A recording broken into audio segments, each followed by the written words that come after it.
മനമടുത്തുണ്ട്. കണ്ണുകൾ കാൺമതില്ല, കാതുകൾ കേൾപ്പതില്ല. കണ്ണുകൾ കാൺമതില്ല,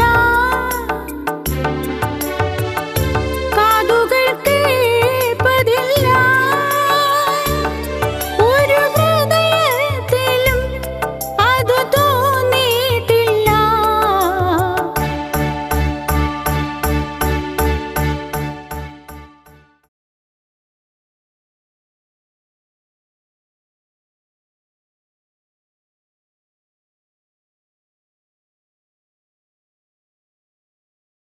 മനസ്സ് തുറക്കുമ്പോൾ പ്രോഗ്രാമിലേക്ക് സ്വാഗതം.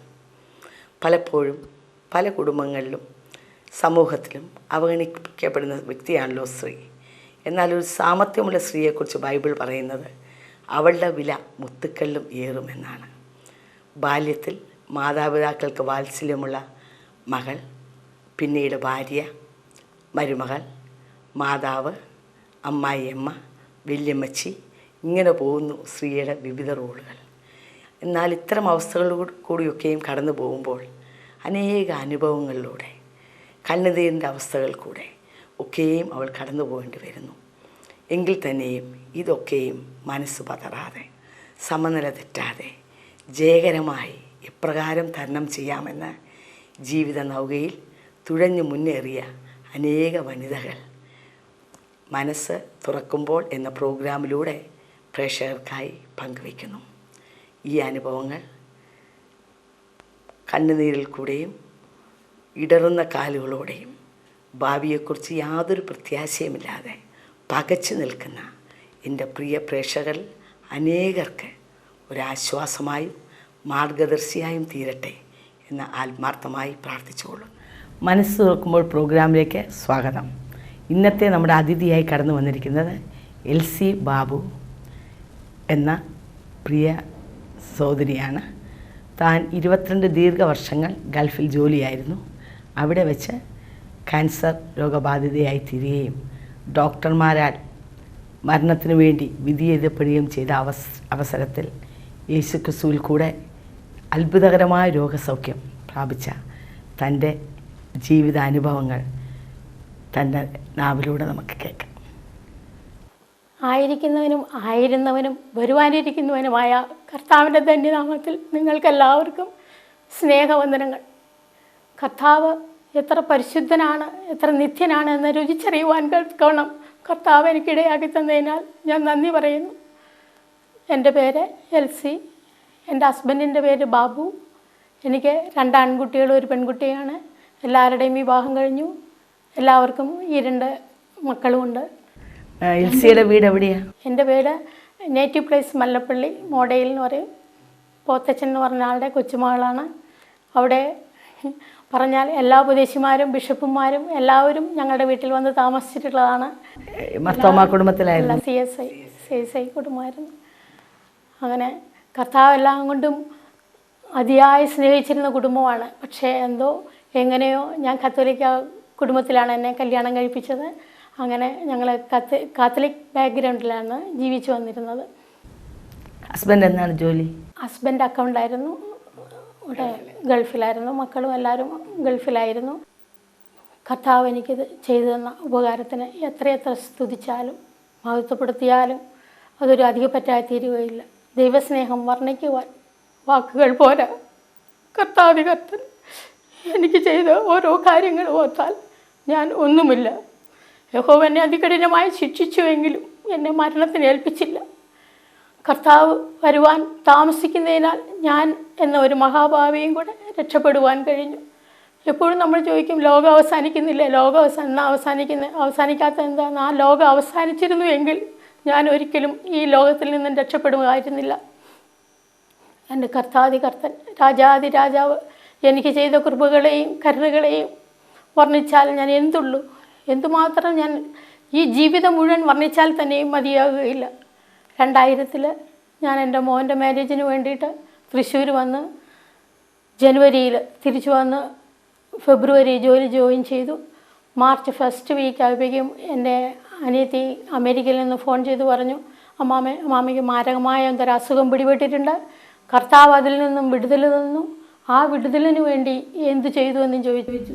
അനിയത്തി കർത്താവുമായിട്ട് അടുത്ത ബന്ധം ഇവാഞ്ചലിസ്റ്റാണ് അവിടെ അമേരിക്കയിൽ. അപ്പോൾ യേശുവിനെ രക്ഷകനായി സ്വീകരിച്ച വ്യക്തിയാണ്. അമ്മയും അങ്ങനെ തന്നെയാണ്. അമ്മയും അവിടെ തന്നെയാണ്? അമ്മയും അമേരിക്കയിലാണ്. സഹോദരങ്ങൾ 3 ബ്രദേഴ്സും സിസ്റ്റേഴ്സ് 2 പേരും അവിടെ തന്നെയാണ്. ഒരു ഫാമിലിയായിട്ട് എല്ലാവരും അവിടെയാണ്. ഞാൻ മാത്രമേ ഇവിടെയുള്ളൂ. അപ്പോൾ എൽസി പറഞ്ഞല്ലോ, CSI കുടുംബത്തിൽ വളരെ ആത്മീയ അന്തരീക്ഷത്തിൽ വളർത്തപ്പെട്ട വ്യക്തിയാണെന്ന്. അപ്പോൾ അങ്ങനെയൊക്കെ ഉള്ള ഒരു അന്തരീക്ഷത്തിലായിട്ടും ജീവിതത്തിൽ രൂപാന്തരം ഉണ്ടായില്ല എന്നാണോ പറയുന്നത്? ജീവിതത്തിൽ രൂപാന്തരം ഇല്ലെന്ന് പറഞ്ഞാൽ ഞാൻ കർത്താവിനോട് അത്രയധികം അടുത്ത് ജീവിച്ചിട്ടില്ല. ഒരു നാമമാത്ര ക്രിസ്ത്യാനി എന്നേ പറയാൻ പറ്റുള്ളൂ. ഞായറാഴ്ച പള്ളിയിൽ പോകും, സൺഡേ സ്കൂളിന് പോകും, തിരിച്ചു വരും. 18 വയസ്സിൽ എനിക്ക് കല്യാണം കഴിഞ്ഞു. അതോടെ ഞാൻ കാത്തലിക്കിലായി.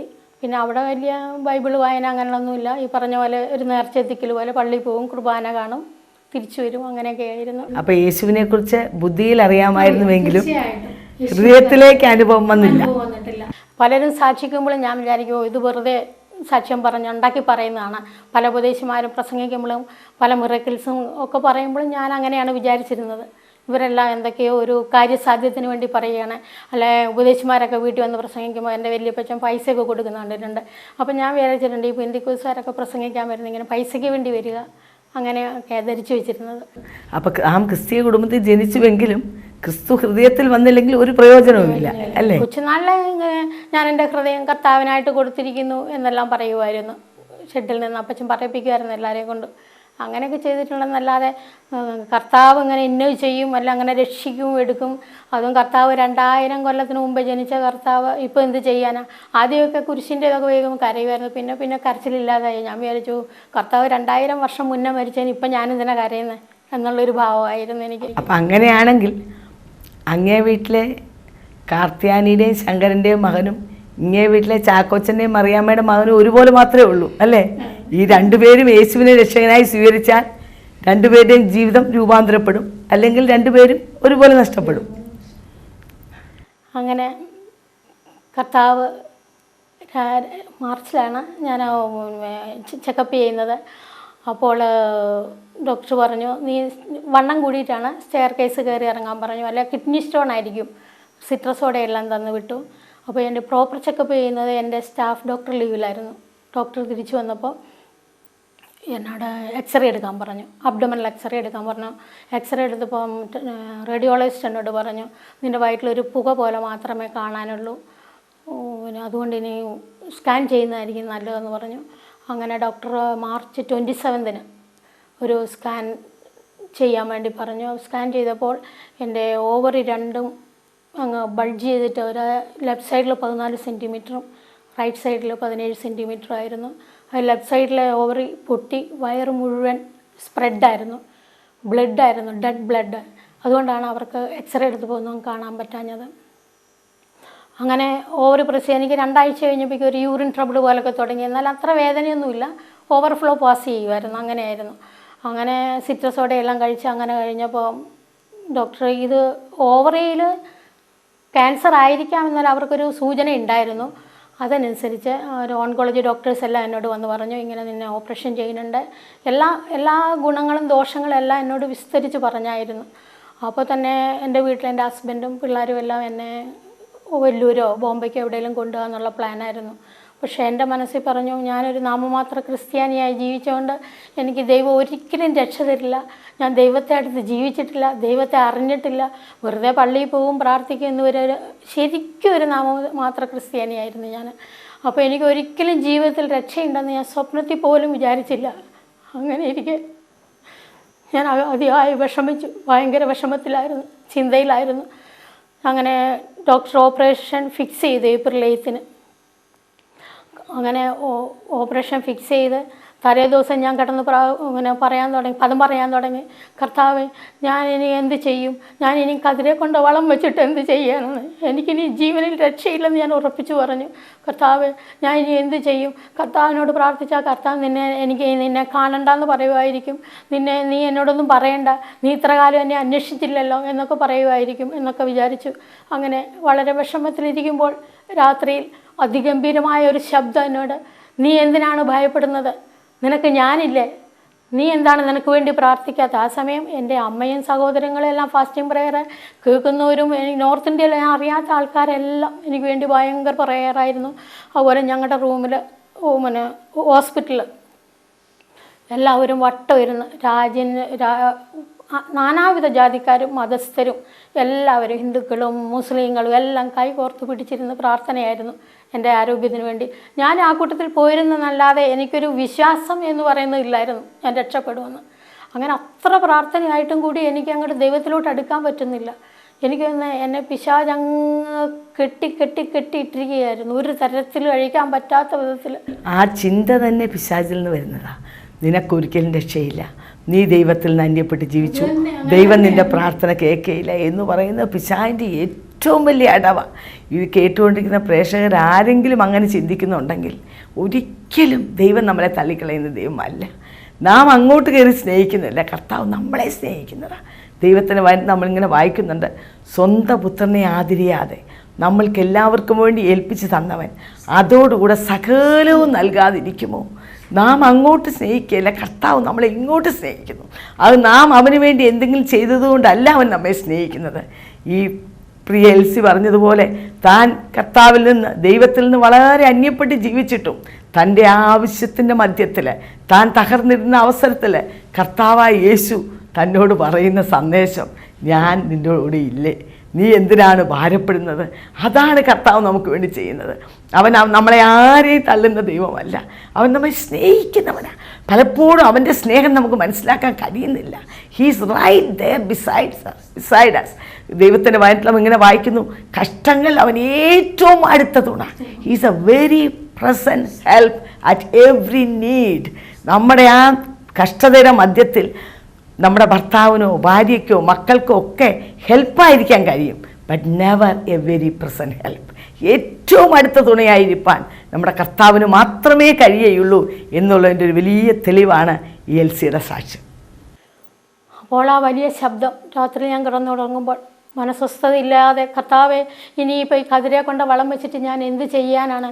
ഈ മരണമാകുന്ന കല്ല് ആരെനിക്ക് വേണ്ടി ഉരുട്ടി മാറ്റും എന്നുള്ള ചിന്താഗതിയിലിരിക്കുകയായിരുന്നു. കാരണം മറിയവും മഗ്ദലക്കാരി മറിയം കർത്താവിൻ്റെ കല്ലറയ്ക്ക് ചെന്ന് ആ വലിയ കല്ലുരുട്ടി മാറ്റുവാൻ എന്തോരം ആഗ്രഹിച്ച് കാണും. ആരെനിക്ക് ഉരുട്ടി മാറ്റും? അതൊക്കെ എൻ്റെ മനസ്സിൽ വന്നു. അധികം ബൈബിളിനെ പറ്റിയൊന്നും അറിയില്ലെങ്കിലും കൊച്ചു കൊച്ചു കഥകളൊക്കെ എനിക്കറിയാം. അപ്പോൾ ഞാൻ വിചാരിച്ചു, എനിക്ക് ഈ മരണമാകുന്ന കല്ല് ആരോ ഒന്ന് ഉരുട്ടി മാറ്റി തരിക കർത്താവെ, എന്നെ ആരൊന്ന് സഹായിക്കും, കർത്താവെ ആരെന്നെ ഒന്ന് വിടുവിച്ച് തരും എന്നുള്ള ഒരു ചിന്താഗതിയിൽ ഞാൻ കിടക്കുമ്പോൾ, വളരെ ചിന്താഭാരത്തോടുകൂടി കിടക്കുമ്പോൾ ഒരു ഘനഗംഭീര ശബ്ദം വന്നിട്ട് എന്നോട് പറഞ്ഞു, നീ എന്തിനാണ് പേടിക്കുന്നത്?